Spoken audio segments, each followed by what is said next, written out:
Number 10. Bulk and Skull, Purple and Orange Rangers. That's right! Bulk and Skull actually end up becoming Power Rangers as well in the comics. In the show and in the comics, they are both known as being rivals of the other kids at the school, mistreating and picking on the Power Rangers when they are in their civilian forms. Not so nice. But also, Bulk and Skull are actually massive fans of the Power Rangers, kinda like the relationship Flash Thompson had with Peter Parker and his superhero identity of Spider-Man earlier on in the comics. And just like Flash, they also become heroes. Well, at least for a time. And over time they definitely become allies to the Power Rangers, so you know, they become better people as time goes on. Yay! They both helped Zordon with a mission when the Power Rangers were trapped. He made them temporary Rangers by giving them each extremely rare power coins. However, Alpha removes their memories of this incident afterwards, so they themselves do not remember their time on this mission as the Purple and Orange Rangers. Pretty sad considering how much they love the Power Rangers. Alright friends, before we move on to the next spot, it's time to do that cool thing that you do on YouTube and click that like button. Click it! So that we know you want more Power Rangers. Click it! Yeah. Click the like button. Do it. Number 9. Nick Russell, the Red Mystic Force Ranger. The light that would save the world from darkness, aka the most powerful wizard of all time. His magical abilities kind of automatically put him near the top of the list in terms of powerful rangers, but then he had this really cool, not battleizer, but it technically acted as one. I'm a little fuzzy on how exactly that works, but he has his red Dragonfire Ranger form, which is when he straight up merges with the dragon Fireheart. That sentence I just said sounds so cool, but if you saw him use this form in the show, then you know how cool it looks. Wielding the power of fire itself, being the leader of the Mystic Force Rangers and the son of Leanbow, Nick Russell is super cool and very powerful. Unfortunately, in the comics he doesn't get many chances to really display his power. He and the other Mystic Force Rangers were split off into their own pocket universe, then later he receives Zordon's call through the Morphin Grid and is all the way in the back of a panel of a bunch of other powerful Rangers who rally to Zordon's pocket dimension led by Eric Myers, the Quantum Ranger, for a last stand against Lord Drakon. Then him and the other Mystic Rangers pilot the Titan Megazord during the battle on the moon of the world of the Coinless against Drakon and his Ranger sentries. In at number 8 as well is Trent Mercer, the White Ranger. Trent here is another Ranger who started off his time as a villain, which means he has to have enough power to make him a threat. That's why pretty much all of the anti-hero, once a villain Rangers are kind of OP.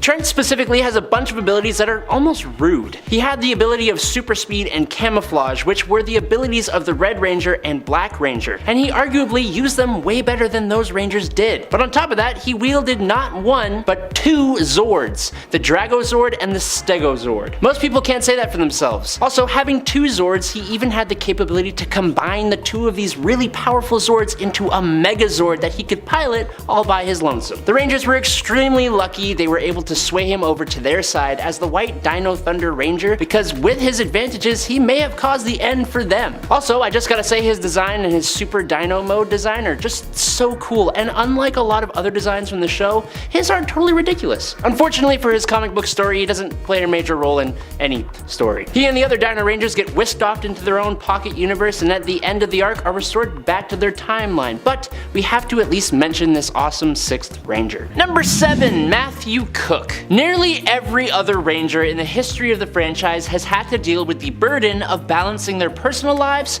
with their superhero activities. But this doesn't seem to be a problem for the newest Green Ranger, Matthew Cook. Matthew was another classmate of the original Mighty Morphin Rangers, and when he realized who they were, he confronted them on it, eventually becoming the new Green Ranger in place of Tommy Oliver, who became the White Ranger. When Lord Zed trapped the citizens of Angel Grove with an energy bubble, like you do, the Green Ranger revealed himself as Matthew to the rest of the people in order to improve morale, but with the added benefit of now being a well-known hero in the community. Unfortunately, he does seem to join Lord Zed's army and betray his friends, but I kinda doubt this is a legit thing. Number 6. The Ranger Slayer. Kimberly Hart was not a new character. She was actually the original Mighty Morphin Pink Ranger, and the Ranger that all the other guys in school had a crush on. But she is straight up a total badass. But for this point on the list, I want to talk about the Kimberly Hart of a different reality. In said alternate reality, the world of the Coinless, this version of Kimberly became a deadly Ranger named the Ranger Slayer under the mind control of the incredibly powerful Lord Drakon. As the Ranger Slayer, Kimberly piloted the Gravezord and was also the leader of the Promethea Rangers team, which included another powerful ranger, Magna Defender, one of my favorites. She also wielded the bow/sword of darkness, and the Ranger Slayer initially worked for Lord Drakon before breaking free of his mind control. After Drakon's fall, the Ranger Slayer takes the place of Lord Drakon in the new timeline. Number 5. The original Omega Rangers. The Omega Rangers are a small but ancient faction or team of rangers that are specifically around to operate in the most dangerous and most remote areas of space, and they're powered by the classical elements of fire, water, earth, and air. Now originally, the team was around many millennia ago on the Morphin Master's homeworld of Safe Haven. They were originally composed of Bledsoe, the Red Ranger of Fire, Apophy, the Black Ranger of Air, the Purim Yellow Ranger of Earth, Haza, the Blue Ranger of Water, and one other, Spark, the Gold Ranger who represented the sun. But Spark, having learned the pain that comes with loss when he lost one of his fellow Rangers, turned on the remaining Rangers, being taken over by the possibilities of having death-defying powers. He became the Death Ranger, which, if you've seen our most powerful Ranger video, is one of the most powerful Rangers out there, even if he's evil. Despite that though, the Omega Rangers were able to stop and imprison Spark until he came back at a later date, as tends to be the case with most villains. Number 4. The Shattered. Going back to that whole Kimberly Hart thing, the followers of Drakon, his Ranger sentries, most of whom have been lost without someone to follow, have tried to live normal lives in the new world under the rule of Kimberly Hart, the Ranger Slayer. But they find themselves in conflict with those who fought against Lord Drakon, people called the Coinless, who hold quite a bit of resentment against the sentries. So, while Kimberly is dealing with that conflict between those two factions, she learns of an old prison created by Drakon called the Deadlock. Leading her forces on a raid of the prison to free its prisoners, Kimberly stumbles upon a hidden cell holding an incredibly capable and mysterious prisoner, a ranger in a metal suit who it turns out to be Jason Lee Scott, the original Red Ranger. His rescue from the prison prompted a message to be sent out that brought Eclipta, the emissary of Dark Spectre, to the planet. Now, using a Black Dragon Zord's hand as a new Morphin diffuser, like the one that Drakon used to make the sentries in the first place, Kimberly convinced the other surviving Rangers, Jason, Trini, and Zack, to use their coins to give literally everyone a portion of the Ranger power, putting them all on the grid and making them the Shattered, a whole army of Ranger-powered people. They put the beat down on Eclipta before the coins shattered and everyone went back to normal. Number 3. The Morphinaut. This is kind of a cheat, as the Ranger the Morphinaut becomes is not really new. This Ranger was a mysterious figure whose identity was unrevealed. They appeared in both Power Rangers in Space and Power Rangers Turbo. The Phantom Ranger hailed from the same homeworld as Zordon, known as Eltar. Now in the comics though, we learn that before he was known as the Phantom Ranger, this Ranger had a different alias, the Morphinaut. As the Morphinaut, over 10,000 years ago in the past, he was trapped inside the Morphin grid as a preventative measure to protect others from the evil that lurked around its perimeters. Hundreds of years in the past, the Morphinaut ended up being freed from the Morphin grid and would go on to help the Squadron Rangers in their fight against the Dark Spectre. Eventually, the Morphinaut became corrupted by the Dark Spectre, which he chose to do in order to protect the Squadron Rangers. His armor turned black, and although the Squadron Rangers would later defeat Dark Spectre, freeing the Morphinaut from their influence, the Morphinaut's armor would remain black, and they would take on the name of Phantom Ranger in their new form. Number 2. The Emissaries. The Emissaries are ancient warriors that represent the Morphin Masters, an ancient civilization dedicated to studying the Morphin grid. Now they each represent a different Ranger color, red, yellow, and blue, and what's cool about them is that they don't really have one solid form. They're constantly phasing in between different Ranger forms, taking on different Rangers from over the years, like Ninja Storm Red or Time Force Blue, etc, etc. These Emissaries actually used to be Rangers themselves, the Squadron Rangers, but during their battle with Dark Spectre, like we talked about before, they essentially become conduits of the grid, just letting its power consume them completely until they became one with it. Now, as these celestial beings, the Emissaries are supremely powerful guardians of the grid that exist outside of the realm of time and space, observing events across time and watching over the various Ranger teams that fight to protect their worlds. Such a cool concept. Finally, in at number 1, it's Yale of Sard. Okay, honestly, Had no idea that a feline could be a Power Ranger, but I am so glad that that's the case. This is awesome. Okay, so Yale is a cat-like alien from the planet of Sard. Yale was originally the runt of the litter, which actually allowed him to survive when the rest of the family did not. Yale became empowered by the Morphin Grid, which inadvertently caused a massive explosion and had the Omega Ranger arrive on Sard to apprehend the little cat. What's interesting is that Yale actually proved too strong for these already incredibly powerful Omega Rangers. Yale was eventually depowered and became like a pet for the Omega Rangers, living on their ship with them, and eventually saving the leader, Zack, from the Horrid. But eventually Yale comes into contact with the Blue Omega Morpher thanks to a mysterious figure, the Blue Emissary, like we talked about before. And man, Yale is such a cool looking Blue Ranger. His strength and forgiveness make him an excellent addition to the Omega team. Coming in at number 10 is Carter Grayson. Grayson? Yes, but no relation to Nightwing, don't worry. No, Carter Grayson was Mariner Bay's best firefighter, saving people and for some reason using his awesome martial arts before he even became the Red Lightspeed Rescue Ranger. He is incredibly practical, using whatever tools he has on hand to do the job, like when he drove the Lightspeed Rescue Rover into battle crushing a monster. He's clearly very capable as well, as he has only ever resorted to using his Battleizer 3 times in total in the show. In the comics, during Shattered Grid, he was the only one of the LSR Rangers to survive Dracon's attack, and he teamed up with Jen Scott's Kimberly Hart and the other surviving Solar Rangers, doing their best to help bring the fight back to Dracon, eventually resulting in the rewriting of reality. But he didn't really have anything to do with that, he just fought Dracon's forces on the moon alongside the other Rangers, which is still cool. Number 9, Robert James. RJ has the honor of being the very first Purple Ranger, and he was also the very laid-back mentor to the Power Rangers Jungle Fury. He learned a technique known as the swoop technique, which is fun to say, but also gave him the curious ability to fight blind. But he also had an incredibly powerful bond with the Wolf Animal Spirit, the Violet Wolf Ranger Zord and the Wolf Pride Megazord. With the Spirit, he can perform the Wolf Beam and the Energy Strike attacks using dark purple energy to attack his enemies. The Energy Strike was able to take down Camille with 1 hit. Now, while he isn't really the leader of the Ranger team, he gives a great level of support to the team and he is their mentor. When Lord Dracon attacked Jungle Karma Pizza, RJ was rescued by Jen Scotts and Kimberly Hart and uses his wolf animal spirit in the fight that took place on the moon of the world of the Coinless, combining his animal spirit with other Zords. In at number 8 is Trey of Triforia. Trey here is the first Gold Ranger introduced in Power Rangers Zeo. He uses his Zord, Pyramidus, which can fly into space and can shoot these sweet golden lightning bolts. And by combining with the Zeo Megazord and the Red Battle Zord, he can create the Zeo Ultra Zord, which is the most powerful Zord in Rangers Zeo. He weirdly even gets split into 3 at one point: Trey of Courage, Trey of Heart, and Trey of Wisdom.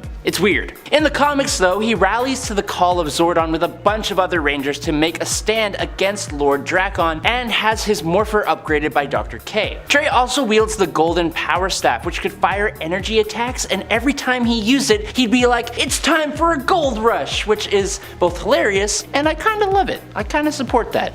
Good job. If you guys are loving this Power Ranger content like it seems you are, then let us know by dropping a like or even subscribing here at Top 10 Nerd. Number 7, Kimberly Hart, the Pink Ranger. Kimberly Ann Hart, or just Kimberly Hart in some iterations, is one of the first main Rangers to appear, and the same is true of her in the comics. Kimberly was the first Pink Ranger, and while we talked about an alternate version of Kimberly known as Ranger Slayer from the World of the Coinless reality from the comics, we did not talk about her main reality counterpart, who, like her alternate, is also super powerful and committed to fighting against the forces of evil and helping to protect innocent people and of course her friends.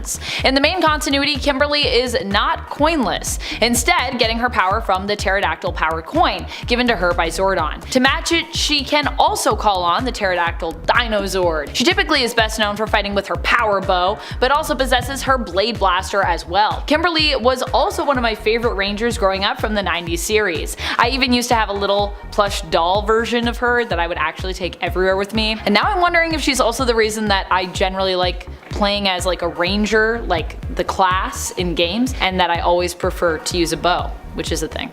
Number 6. Magna Defender. I don't care if you don't count him as a ranger, the Magna Defender is one of the best characters from Lost Galaxy. He has the best aesthetic in terms of rangers, and he has the coolest backstory, making him an awesome anti-hero in the Power Rangers canon. The Magna Defender fought in a battle that occurred over 3,000 years ago. The Magna Defender's homeworld was attacked and overrun by Scorpius and his monsters, with his son Zyka used as a shield to stop the Defender from attacking Scorpius's army. His son then perished shortly afterward when he tried to attack Scorpius and save his father. So, of course, the Magna Defender swore revenge for both his son and their planet. Magna Defender is ruthless and will fight through the Rangers and civilians if it means he gets the revenge that he desires. Now, he doesn't have a morpher or a transformation. Instead, he possessed the body of Mike Corbett, the Red Ranger's brother, and used him to try and get the revenge that he wanted. But he left Mike's body and also left Mike with the power of the Magna Defender. Without a morpher or any transformation to rely on, he has to be very powerful. He has this awesome sword that obviously turns into a blaster as well, and he also wields the Toro Zord. Both of these are pretty darn powerful. He was also in that last battle against Drakon, and he essentially served as the 6th Ranger for the Lost Galaxy Rangers, so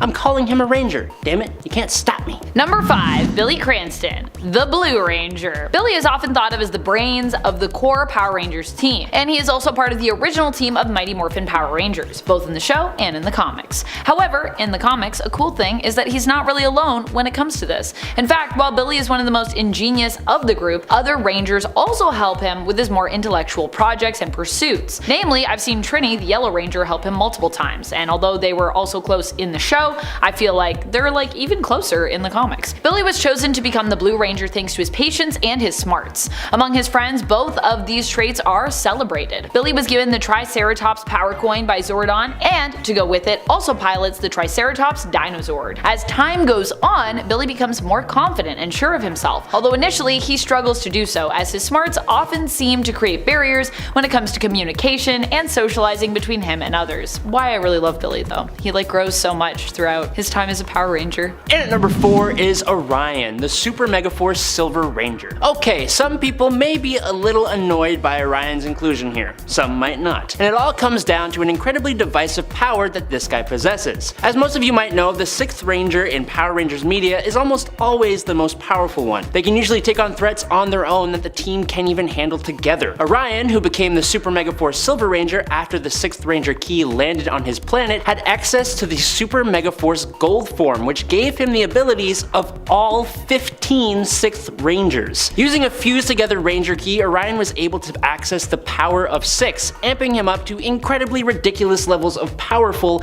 and giving him a super thick armor that has little images of all 15 Rangers' helmets on the front. It does look a little silly, I totally will admit that, and the power of 6 seemed a little silly to a lot of people as well, but given the lore with the grid and all that, it's not like it's out of the realm of possibility. Either way, it doesn't matter too much, as in the comics he didn't actually do much fighting, it was more just cool to just see him there. But at one point in time he had the ability to be more powerful than almost all other Rangers, and that makes him super cool. Number 3. Andros, Red Solar Ranger. Andros is the Red Space Ranger or Red Solar Ranger. In the show, he has not just skills as a fighter, but also has actual superpowers, telekinetic ones that are typical of those who also live out on KO-35, a human colony located in outer space. Andros was also basically like the Silver Surfer with a drill sword. He could use his galaxy glider to fly through space, and has a spiral saber, which is a sword that's also like a drill, and which could be combined with his laser gun known as his Astro Blaster to make a souped up spiral saber, which is pretty cool. Like many others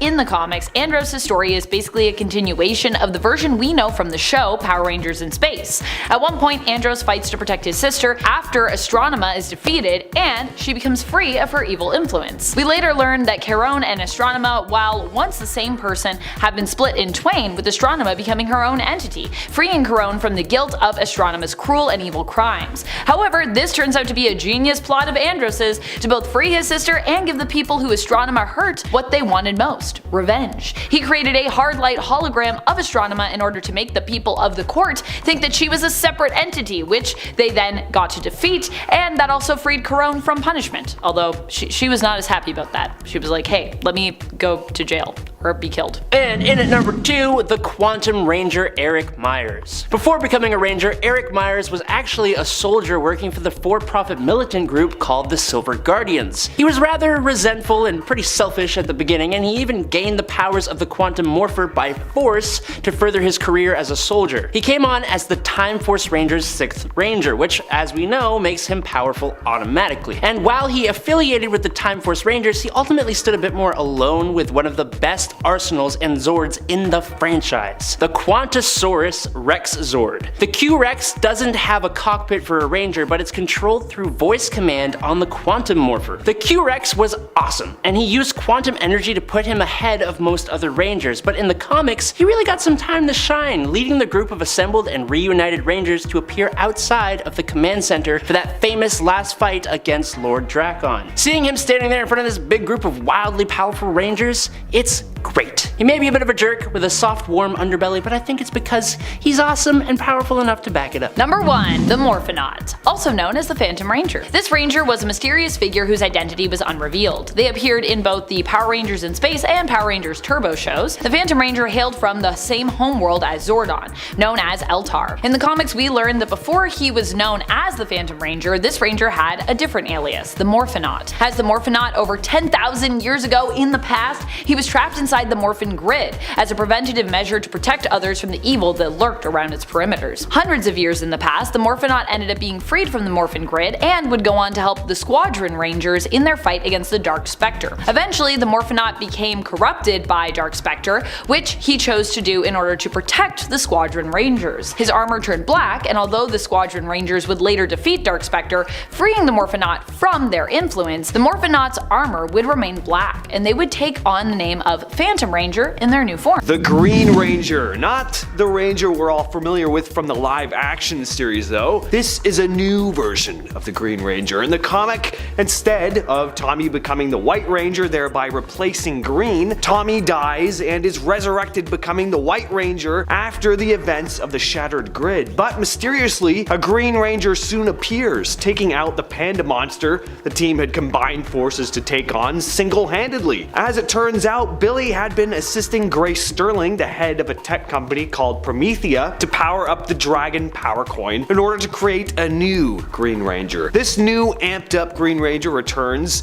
during the Rangers' battle with a superpowered Chaos Putty before revealing himself to be a fellow student at Angel Grove, Matt Cook. Matt was already a strong kid before becoming the Green Ranger, having been captured by Rita Repulsa and withstanding months of experiments before finally escaping, and also being quite heroic, saving a kid from, being crushed by fallen rubble before being teleported to Promethea for Grace to offer him this brand new position as a Ranger. He's got an amped up version of the Dragon Dagger, an amped up suit. It's also just so cool seeing the White Ranger and Green Ranger fighting alongside each other with their respective Zords. Coming in at number 9 is Doggy Kruger. I'm leading with my favorite here. Anubis Doggy Kruger is one of the most memorable characters in the Power Rangers world, mostly because he is a literal blue dog-like alien, but also because he's freaking cool. He's technically part of an alien race called the Syrian, but while not being human, he still commands massive respect from the human Rangers as the chief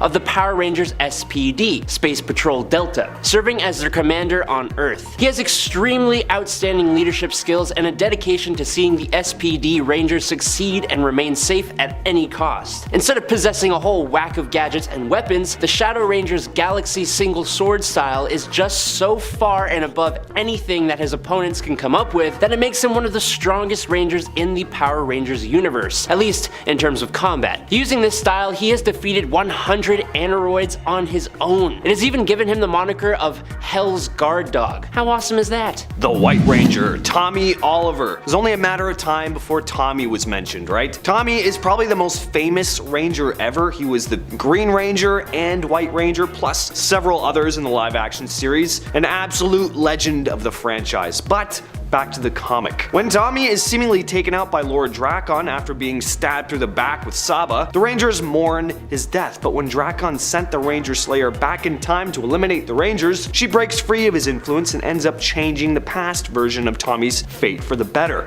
piercing him with a green crystal-infused arrow that gives him the vision of this, dark future, and leading to his soul becoming this entity that haunts Drakon, eventually giving Tommy enough power to resurrect himself. After the Shattered Grid arc, Tommy reappears now as the White Ranger and soon takes over the team upon Jason, Zack, and Trini's departure. The White Ranger is just awesome. He's got the baddest Zord, the coolest sword, and Saba that can talk, and it's Tommy Oliver.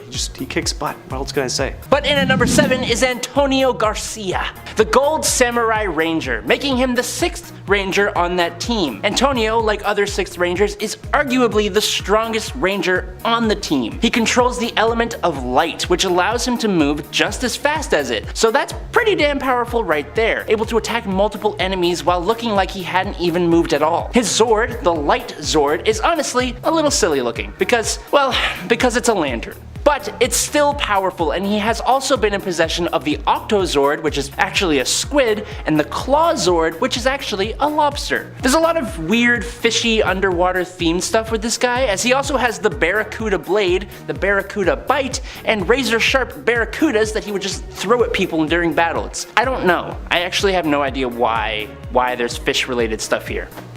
I don't know. I'll never know, but he is really capable with it, so we can't really complain here. When Lord Drakon attacks the Samurai Rangers, Antonio is actually very capable and takes down some of the Ranger sentries really easily. He only gets defeated because he jumps in to save Mia, but he is only depowered and captured. We don't actually know what happens to him after that. Number 6, Yale of Sard. Okay, honestly, I had no idea that a feline could be a Power Ranger, but I am so glad that they can. This is awesome. Okay, so Yale is a cat-like alien from the planet of Sard. Yale was originally the runt of the litter, which actually allowed him to survive when the rest of his family did not. Yale became empowered by the Morphin Grid, which inadvertently caused a massive explosion and had the Omega Rangers arrive on Sard to apprehend the big old cat. And he is a big old cat. He's like yay high, and he's huge. What's interesting is that Yale actually proved to be too strong for these already incredibly powerful Omega Rangers. Yale was eventually depowered and became like a pet for the Omega Rangers, living on their ship with them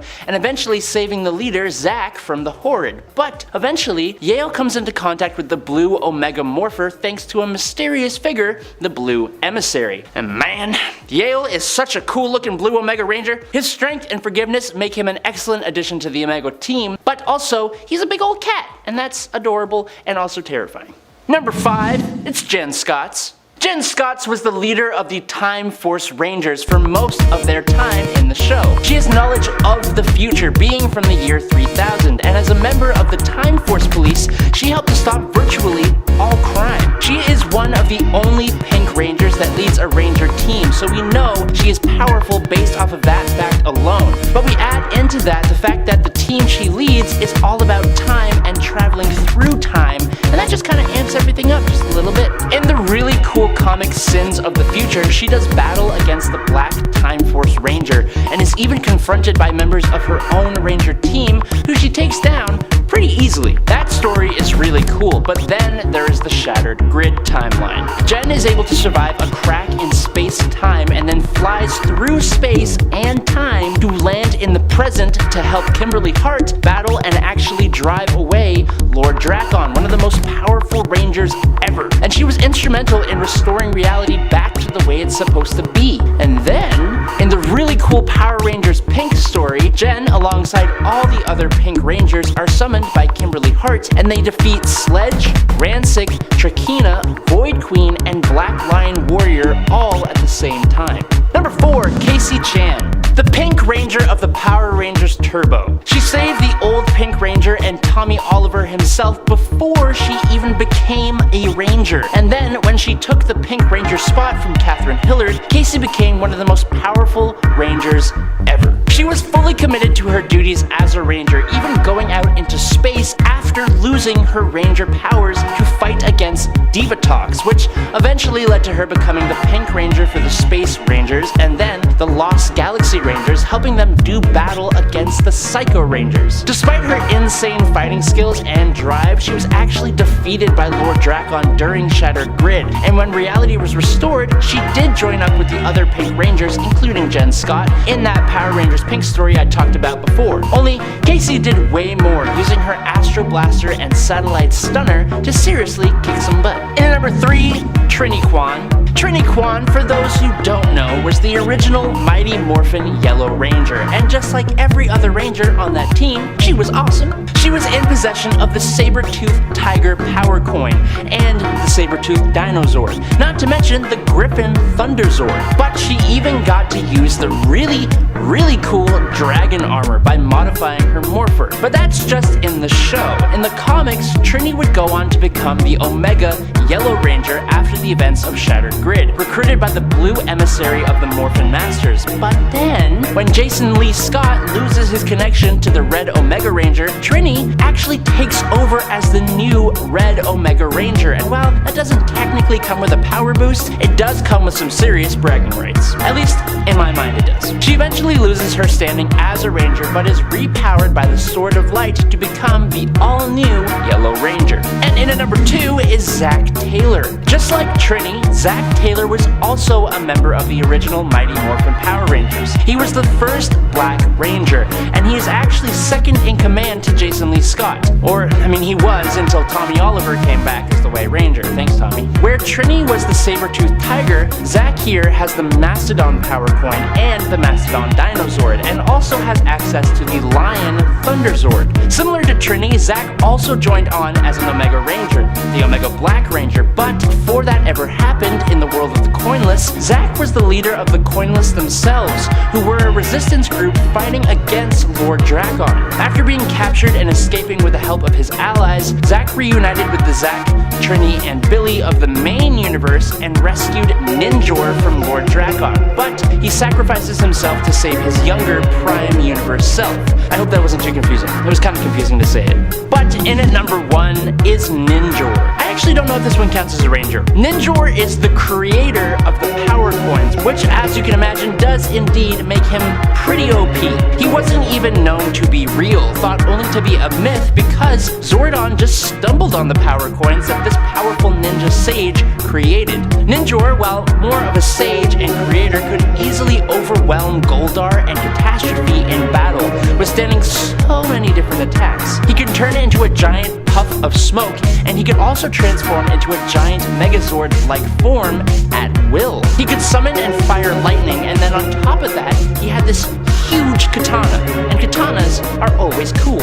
In the split history of the comics though, Ninjor is imprisoned by Lord Drakon to restore his Morpher and Power Coin, and to help Drakon gain more Ranger powers before Ninjor was actually rescued by the Rangers. He then went on to help them in their fight against Rita Repulsa and Lord Drakon, creating the White Ranger powers. He built Saba, the White Tiger Zord, and the Falcon Zord. Number 10, Zato. In 2021 and 2022, we got the 28th and 29th seasons of Power Rangers. Power Rangers Dino Fury. The Red Ranger and leader of the Dino Fury Rangers, Zato, is courageous and compassionate, strengthened by the support of his teammates and his new experiences on Earth. Zato has truly grown into his role as a leader, but he doesn't really need to grow into anything because Zato here is actually not a human. He's a Rafkonian from the planet Rafkon, and he led the ancient Dino Fury Rangers 65 million years ago. So he's got quite a bit of experience under his belt. In 2023, we get the Cosmic Fury Rangers team, which is one of the rare times where the cast of a Rangers show from the previous 2 seasons go on to remain the Rangers for the next evolution of the Rangers franchise, and Zato will return as the Cosmic Fury Zenith Ranger, dressed in all white like his Dino Fury Ghost Ranger form, which happened when he was taken out and revived by the Morphin Masters. Number 9, Aeon. But Zato wasn't the only new Ranger from Dino Fury. Going over all the other Rangers seems like cheating for this list, but there is one Ranger who joined the team later that I thought was pretty cool. The Dino Fury Gold Ranger, Aeon. Aeon was also a Rafkonian just like Zato, and they even knew each other all those millions of years ago. Upon being cornered while fighting against Tide Mare, Zato and the others witness the arrival of the mysterious Gold Ranger, who comes to assist them, and then later on, he reveals himself, explaining to Zato that he managed to escape the destruction of Ultrazord along with Zato during the Great Sporix Wars before being stranded and put to sleep in the sea for 65 million years. Aeon was reawakened by the Green Morphin Master, and just like Zato, Aeon's Rafconian physiology gives him access to telepathic powers like retrocognition, memory reading, and memory transferal, plus somehow super eyesight. He is set to be the Cosmic Fury Gold Ranger when that season releases in September of 2023. In at number 8, Steel Silva. Before we had Dino Fury, we had Beast Morphers in 2019 and 2020, and for me, one member of this Ranger team stands out among the rest of the normal humies. The Grid Battle Force Silver Ranger Steel Silva. Steel is actually a robot, or should I say, he was a robot. He was created by the Gold Ranger of the team, Nate Silva. The robot absorbed human DNA from Nate and DNA from a scarab beetle, and this transformed it into the Silver Ranger, and technically, Nate's brother. The bot had not been given a name until he addressed himself as, quote, Mr. Fantastic, super handsome, strong as Steel. But Nate told him, just stick with Steel, and so Steel Silva was born. Eventually, Steel sacrificed himself to drain Evox of most of his power by taking a devastating double energy attack to his stomach, which ultimately destroyed him. But it wasn't the end, as Master Green of the Morphin Masters saw his heroic sacrifice and resurrected Steel as a human so he could continue on as the Silver Ranger. Number 7, Ranger Slayer. Kimberly Hart was the original Mighty Morphin Pink Ranger, and the Ranger that all the other guys in school had a crush on. But she is straight up a total badass.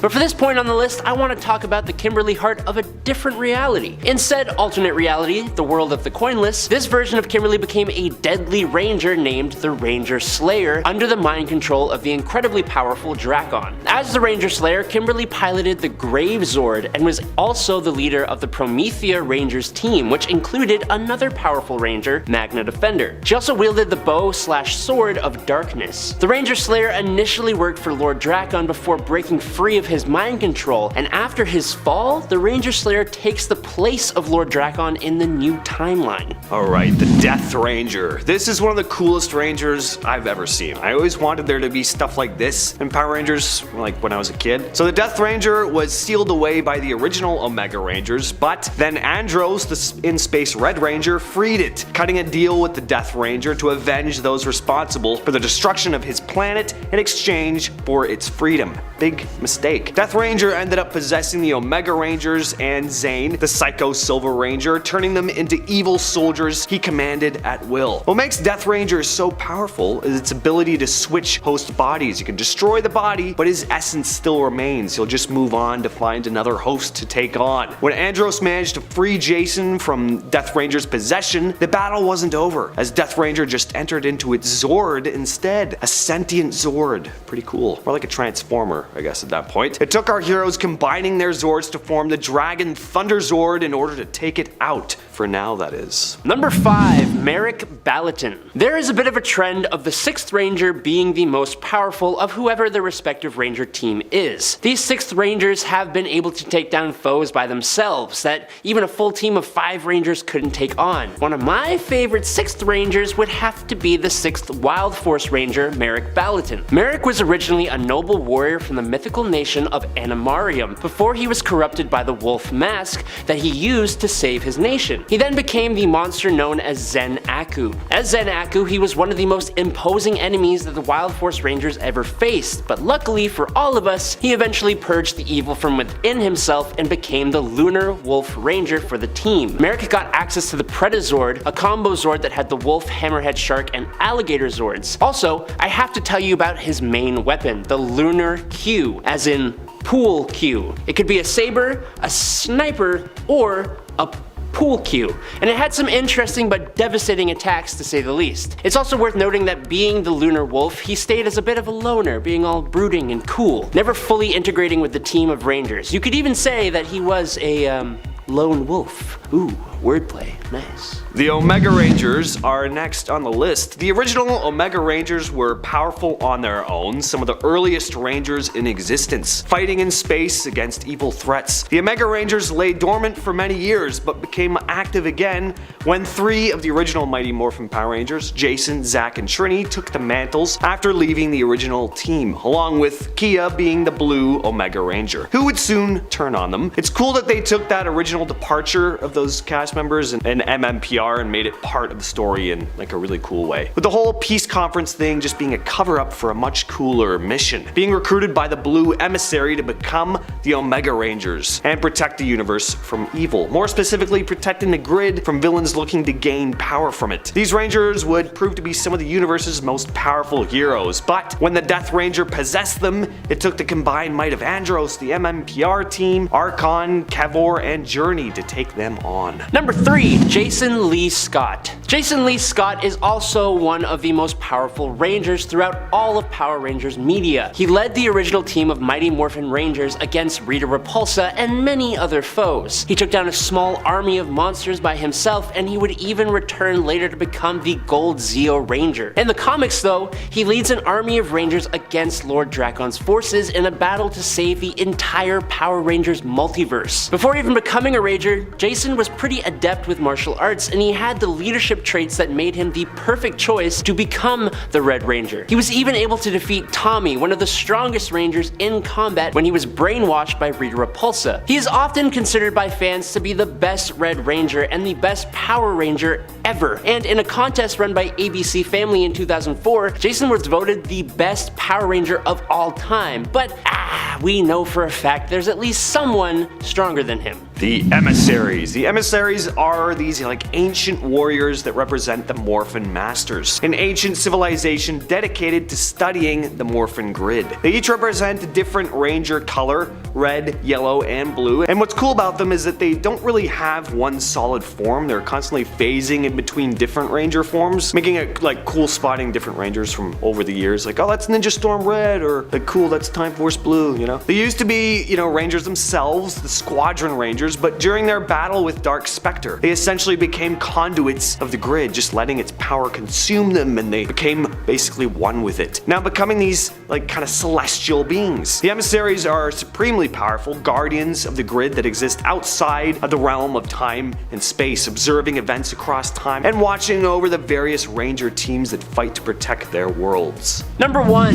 Drakon. Who is the most powerful of the Mighty Morphin Rangers? It is without a doubt the Green Ranger Tommy, who, as we said before, becomes the White Ranger. But who is the most powerful Ranger ever? Tommy! But not the regular Tommy. Instead, it's an evil, super villainous, tyrannical, alternate universe Tommy who becomes the insanely powerful Lord Drakon. Instead of breaking his connection to Rita Repulsa, this universe's Tommy stuck with her. This guy was able to breach the Morphin grid itself, which he did by killing at least one Ranger on every team throughout the multiverse, and stealing a Morpher from each of them. Eventually, he became a god, and was able to destroy the whole multiverse. Then, he used his power to create a new Earth where he was basically like Superman. Also, he looks super cool. Combining both the Green Ranger and the White Ranger looks with gold accents, it's Gabella. A hell of a way to take the greatest Ranger and make him the most despicable. Coming in at number 10 is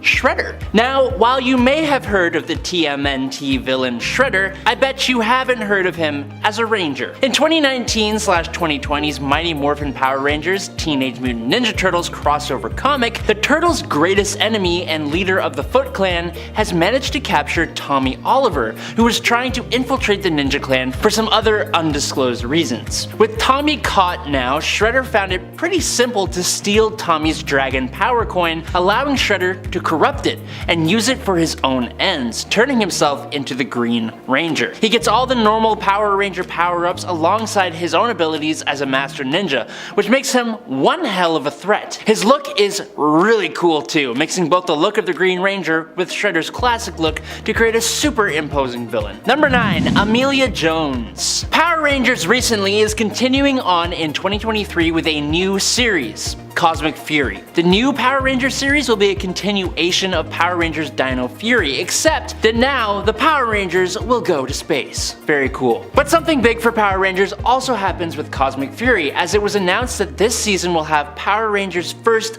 female Red Ranger, Amelia Jones, the current Pink Ranger for Dino Fury. It's important to point out that there have been a few female Red Rangers in the Power Rangers universe across both the shows and the comics over time, yet all of them only really appeared briefly. For example, Charlie, the evil Red Ranger from Power Rangers SPD, only appeared in a very small arc. The same is true for Lauren, who briefly appeared in Power Rangers Samurai. However, Cosmic Fury will be the first time a Power Rangers team will have a female Red Ranger for the whole season. Amelia was the very first character audiences were introduced to in Power Rangers Dino Fury, and it was through her search for the Dino Henge that the Dino Fury Power Rangers of Earth even came to be in the first place. Before you keep watching this video, make sure to drop a like if you like what you've seen so far. Anything helps when trying to grow our channel even further, so your support is appreciated. Thank you. But coming in at number 8 is the Teenage Mutant Turtle Rangers. So with Shredder now possessing the Dragon Coin, he joins up with Rita Repulsa, because if you're gonna have a crossover, you gotta get everyone involved, right? Somehow Shredder found a way to make it impossible for the Rangers to use their coins to morph, making it possible for him to come out on top in the fight against them, forcing them to retreat with the aid of Casey Jones. The Rangers, now unable to use their coins, agree to give the Teenage Mutant Ninja Turtles plus April O'Neil their power coins, turning the Turtles into Teenage Mutant Turtle Rangers, and I cannot lie here, it's pretty awesome. Instead of Jason, Kim, Zach, Trini, and Billy using their coins to help out in the fight, they put together ragtag sets of ninja-like armor and weapons. Now, as the Ninja Rangers, they team up with Casey and head to infiltrate the Technodome to try to free the imprisoned Tommy Oliver, while the Turtle Rangers go and kick some butt. It's really cool. Coming in number 7, SPD.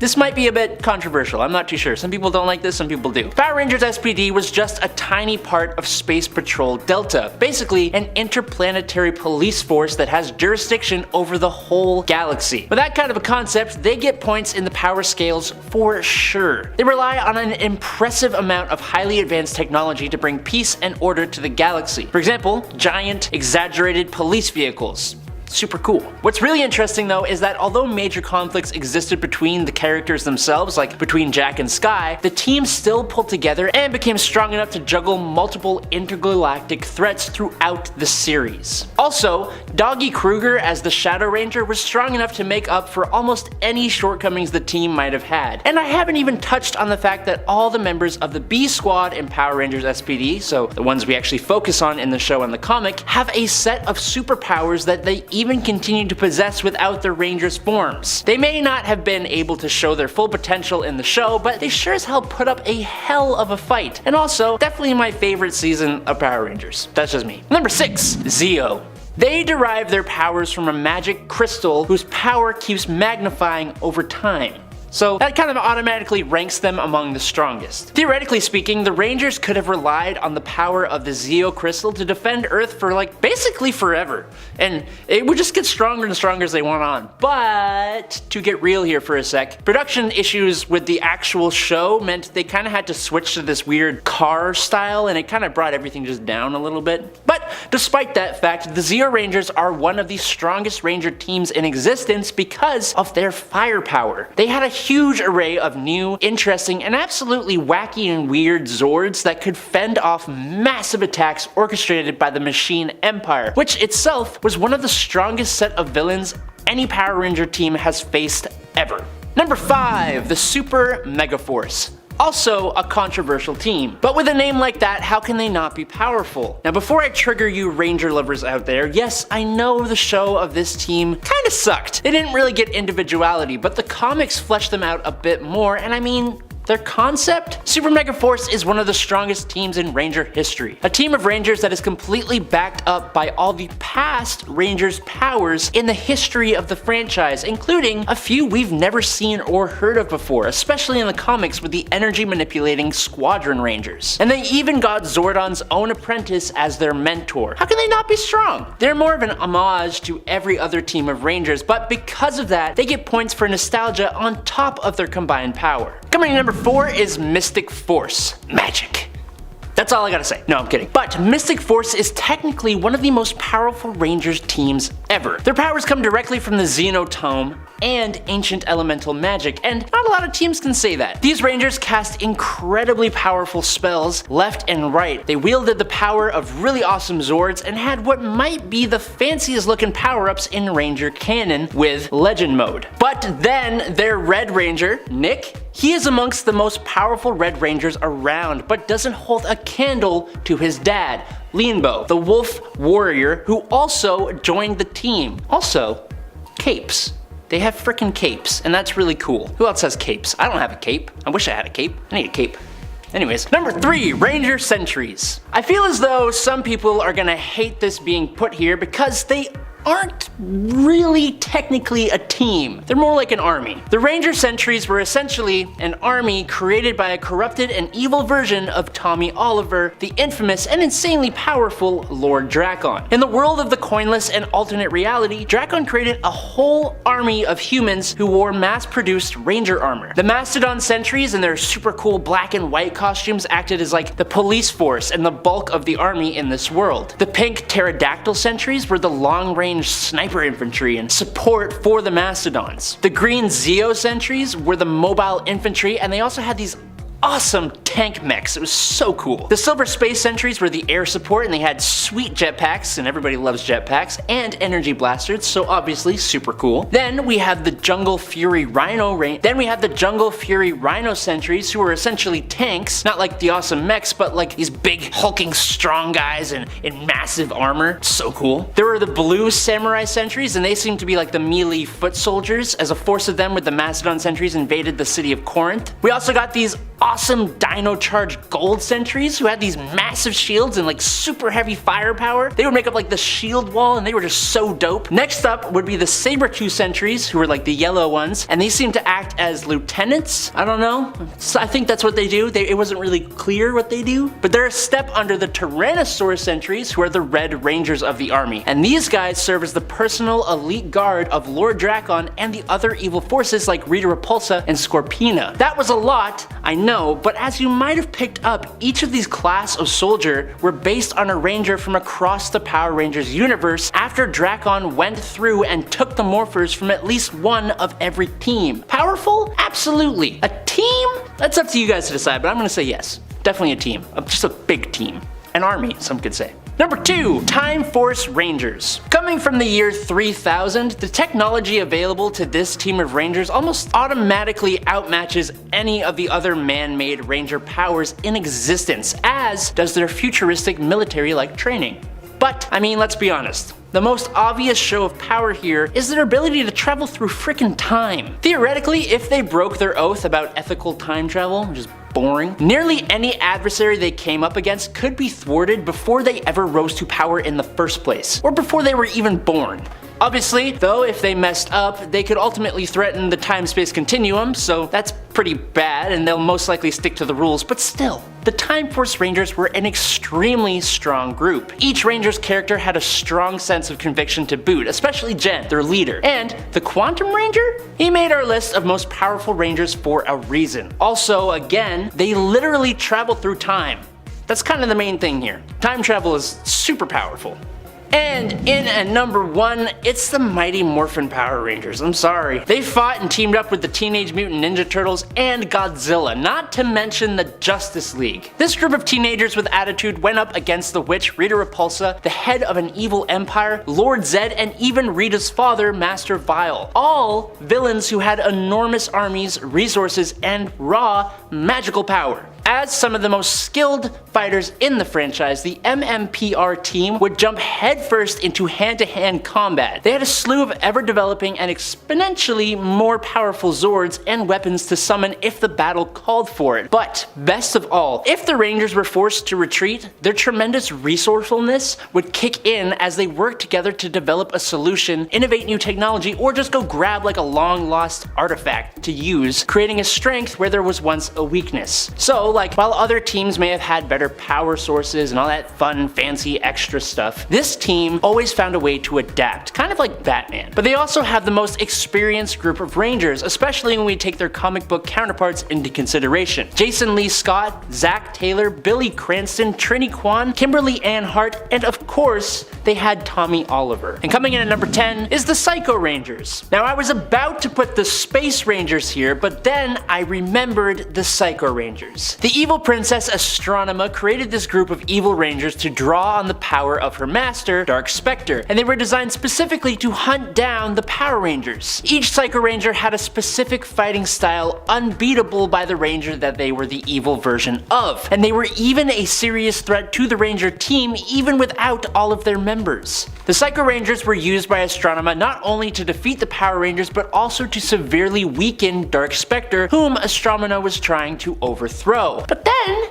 these guys even got monster forms that they turned into if their ranger forms were actually destroyed. They have an embedded second wind perk. That's so cool! The Space Rangers had to team up with the Galaxy Rangers to even take out a powered up version of these guys, and it was still a close fight. In the comics, we get to see the origin of the very first Psycho Ranger, Psycho Green, who was actually the Green Supersonic Ranger before he turned, and he served as the right-hand man for the Dark Spectre himself. Number 9, the Omega Rangers. The Omega Rangers were a small but ancient faction or team that are specifically around to operate in the most dangerous and most remote areas of space, and they're powered by the classical elements of fire, water, earth, and air. Now, originally the team was around many millennia ago on the Morphin Master's homeworld of Safe Haven, and they were originally composed of Bledsoe, the Red Fire Ranger, Apophy, the Black Air Ranger, the Purim, Yellow Earth Ranger, Haza, the Blue Water Ranger, and Spark, the Gold Sun Ranger. But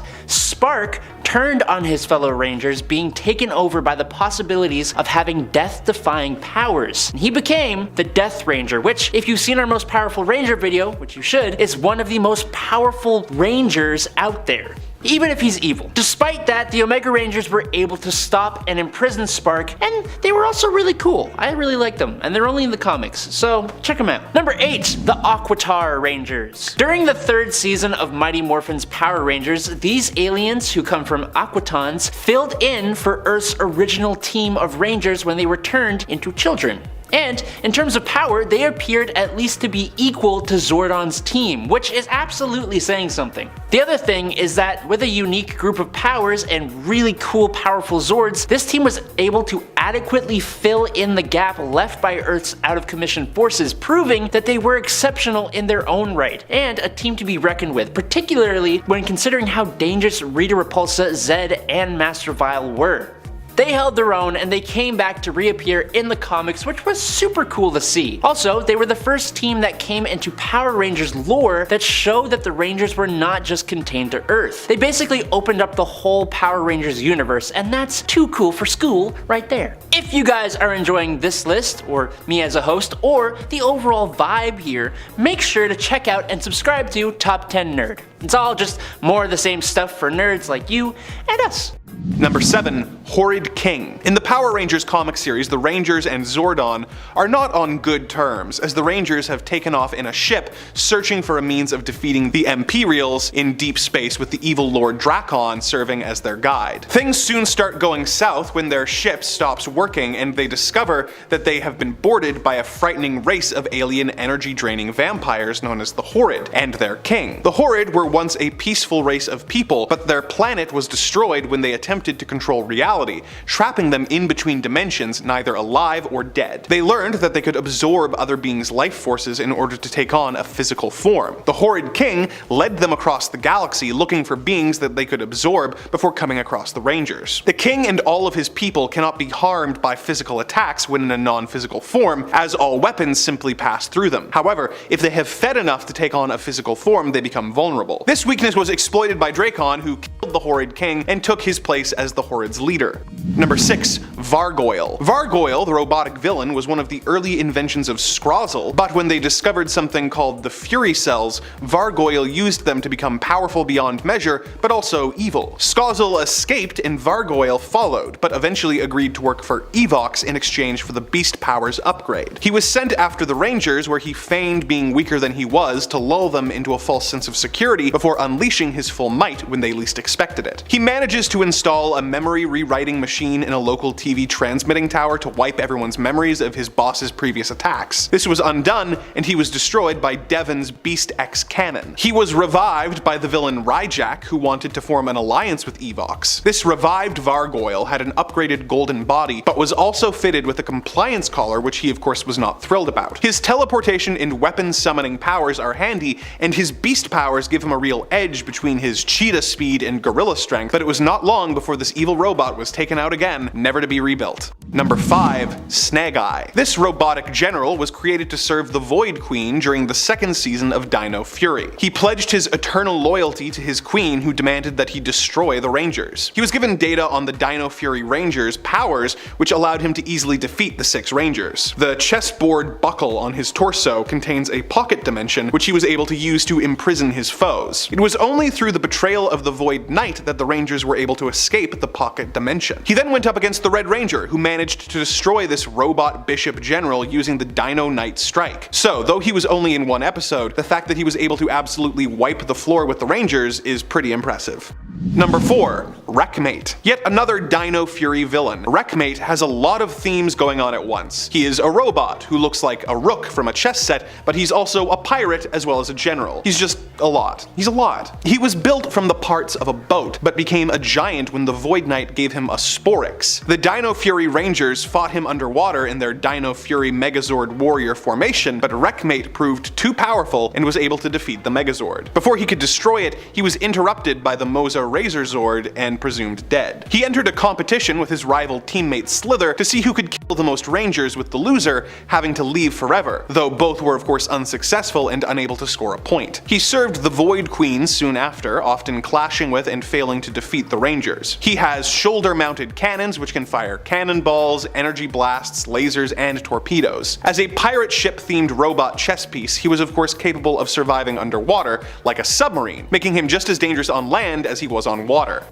Number 3. General Tynamon. Going back to the Super Ninja Steel season, where the Rangers were involved with the whole Galaxy Warriors thing, Tynamon was the manager of one of the most famous fighters, Brax, but was hiding a small secret. It turns out that Tynamon was in fact a small creature who, embarrassed by his small stature, had constructed a robot body to make himself look bigger. Tynamon, tiny man, I get it, cute. So Tynamon was approached by the villainous Madame Odious, who offered to grow Tynamon to the size he desired if he and Brax would help her destroy the Rangers. He agreed and began a campaign against the heroes. His main weapon is his staff, which can create a protective barrier and can fire a rope line to ensnare and move his enemies. In his final battle with the Rangers, he is hit by the Gigantify Ray, letting him finally achieve his dream of being huge. This was short-lived, however, and he was defeated by the Ninja Steel Ultrazord Blast and died, never really having gotten the opportunity to enjoy his new size.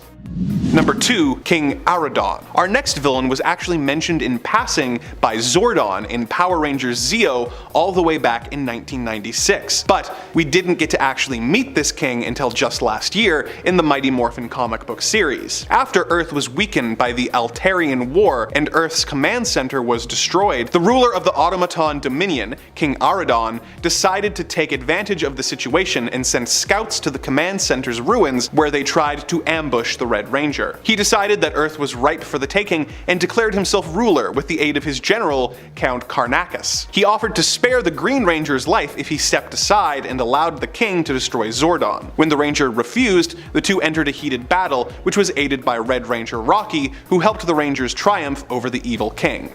Number 1. Leisure. This villain appeared in an episode of the Dino Supercharge season and is vaguely summer themed. There is so much going on visually with this character. She has an ice cream cone for an arm, and a lobster claw coming out of a sun hat for the other. She has fish pants and palm trees for eyes. The longer I look at this villain, the more I feel like I'm having a stroke. 100,000 years ago, Leisure used her vacation ray on the cavemen, which made them all want to take a break from their work and go on vacation. This got so bad that everyone almost starved as no one was hunting, but she was imprisoned in a cave and the effects of her beam were reversed, and as a result, we got hustle culture. She was accidentally released by the Rangers, and despite looking so odd, turned out to be extremely powerful, beating the 7 Rangers with ease before firing her vacation beam on the entire planet, making everyone, including the Rangers, just stop what they were doing to go on vacation. They eventually attacked Leisure with the Plesio Charge Megazord, but she used her ice cream arm triple scoop twist attack to defend herself. She was eventually defeated, and everyone got back to work.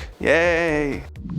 Number 10. Phone Pan Z. During the Ninja Steel season of the show that ran in 2017 and 2018, the Rangers were forced into a gladiatorial-style intergalactic tournament called Galaxy Warriors. They faced many competitors who were trying to kill them and steal the Ninja Power Stars. Oh, that sounds important. One who actually came pretty close to besting the team was the contestant named Phone Pan Z. As is implied by the name, he is a hybrid of a chimpanzee and a phone. Although he is a capable hand-to-hand combatant and can unleash basher bots upon his enemies, his real strengths come from the deception skills that his phone parts grant him. Not only can he use the speaker in his mouth to unleash a massive sonic boom that would send his enemies flying, but he could mimic voices with uncanny accuracy. This allowed him to imitate a ranger and then call up one of their teammates, who he would then draw into a trap and attack. The host of the Galaxy Warriors, Cosmo Royale, then used a Gigantify machine to turn Phone Pan Z giant, forcing the Rangers to use their Zords to form the Ninja Steel Megazord and the Bull Rider Megazord. They defeated the giant monster, who promptly exploded. Okay, that's weird, but I think I'm following this okay so far. As long as the villains don't get any stranger than that, I should be fine.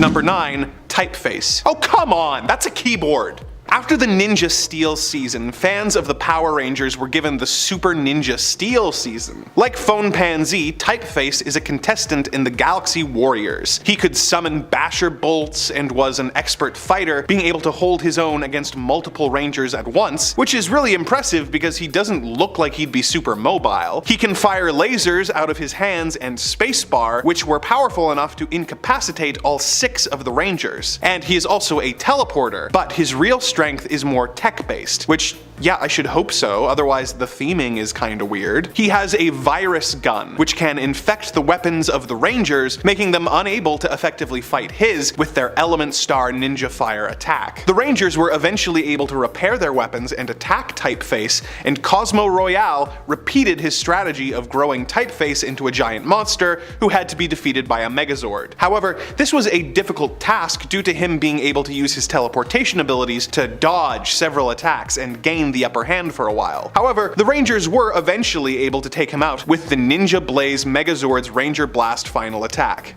Yeah, you gotta watch out for those. Number 8.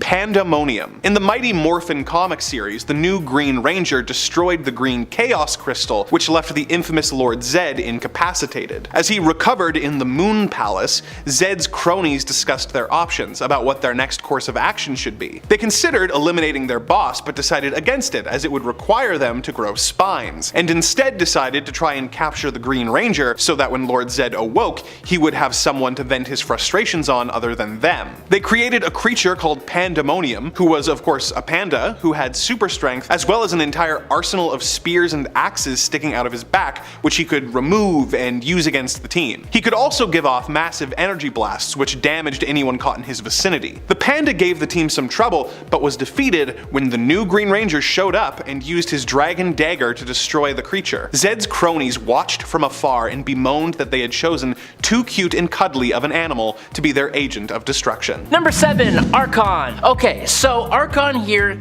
isn't really a Power Ranger, but he is a former member of the Empowered, who are a group of beings gifted with a direct connection to the Morphin Grid's energy, kind of like Power Rangers, but not really. Archon, son of Invon and High Sword of Circina, is suited up in what looks like samurai armor, with a sword and a shield, and this humanoid-looking chicken eagle alien thing is an elder on Safe Haven, and he is highly respected and seemingly highly capable. Although he plays more of a background role in the comics, seeming to just help protect the people of Safe Haven. Except for this one time when Hartoonian refugees showed up and he seemed to want to completely destroy them since their species was responsible for the downfall of his own. But luckily, Zack, the Black Ranger, intervenes to stop this from happening, and it's just one big hullabaloo. But again, he isn't a ranger, but he's just a really good character and he looks so awesome. So, sorry. Number 6, Ranger X. Yep, we're still looking at the TMNT Power Rangers crossover here, but that was volume 1. Thankfully, in 2022, we got the second volume and it has some equally awesome moments. Maybe this one isn't exactly awesome, but at least it's really cool.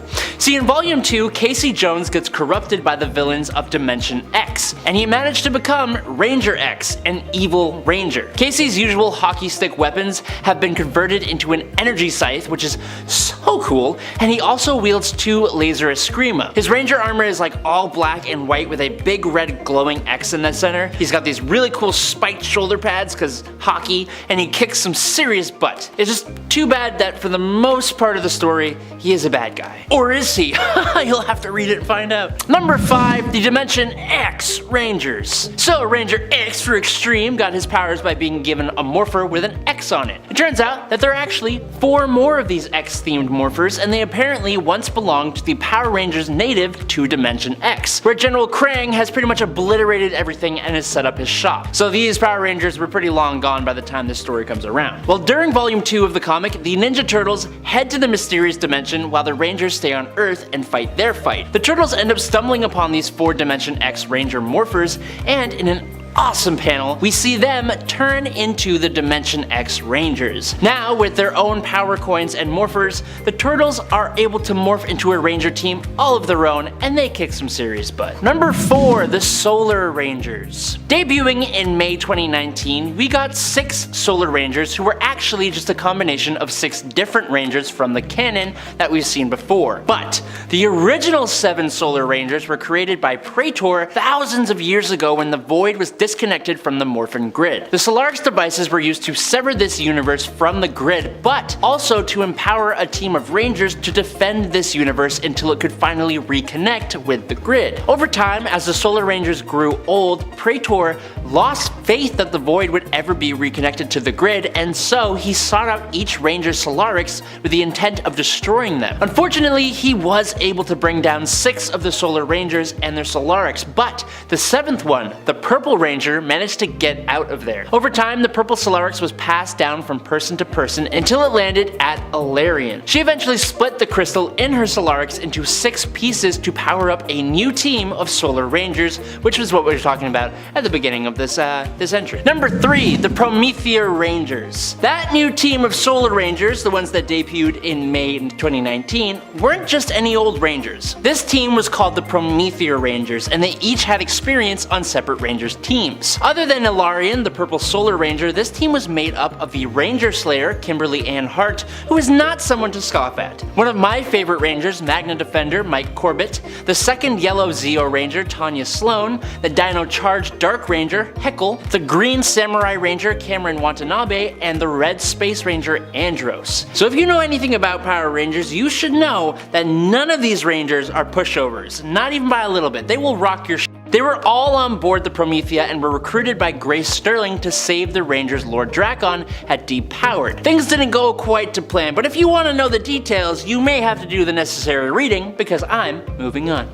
Number 2, the Mighty Mutant Power Rangers. Okay, I know, a lot of this list is TMNT and Rangers, but look, I've just been reading it and I find it to be so much fun, so let me just indulge here, and also you should definitely check out this comic because it's pretty cool. Okay, so in volume 2 of TMNT/Power Rangers, the Rangers all lose access to being able to morph and are left powerless yet again like they were in volume 1. But thankfully, Billy and Donatello have been chumming around together, running experiments and having a good old grand smartass time. One such experiment seemed to be with the mutagen that turned the turtles into what they are, and with the power coins themselves. The results of all that experimenting was the Mighty Mutant Power Rangers. Essentially, this is the 6 Mighty Morphin Rangers turning themselves into mutated dinosaur versions of themselves. So they each become an anthropomorphic mastodon, pterodactyl, triceratops, saber-toothed tiger, Tyrannosaurus rex, and I guess a dragon, which isn't really a dinosaur, but it's just so cool. And finally, in at number 1, it's the Ranger Sentries. The Ranger Sentries were essentially an army created by a corrupted and evil version of Tommy Oliver, the infamous and insanely powerful Lord Drakon. In the world of the Coinless and alternate reality, Drakon created a whole army of humans who wore mass-produced Ranger armor. The Mastodon Sentries, in their super cool black and white costumes, acted as like the police force and the bulk of the army in this world. The pink Pterodactyl Sentries were the long-range sniper infantry in support for the Mastodons. The green Zeo Sentries were the mobile infantry, and they also had these awesome tank mechs that were super cool. The silver Space Sentries were the air support, and they had super sweet jetpacks and energy blasters, so obviously super cool there as well. Jetpacks are always a win. But then we had the Jungle Fury Rhinos, who were essentially tanks, just big, hulking, strong guys in massive armor, also very cool. There were blue Samurai Sentries, and they seemed to be the melee foot soldiers of the army, as a force of them with the Mastodon Sentries invaded the city of Corinth. And we also got these awesome dino-charged gold Sentries who had these massive shields and super heavy firepower, and they would make up shield walls. They were just so dope. Next up would be the Saber-Tooth Sentries in yellow, who seem to act as lieutenants, and they are the step under the Tyrannosaurus Sentries, the Red Rangers of the armies, who serve as the personal elite guard of Drakon and the other evil forces like Rita Repulsa and Scorpina. That was a lot, I know, but as you might have picked up, each of these class of soldiers were based on a ranger from across the Power Rangers universe, which is really interesting. After Drakon went through and took the morphers from at least one of every single team that has ever existed. So that's kinda cool. Also a little scary.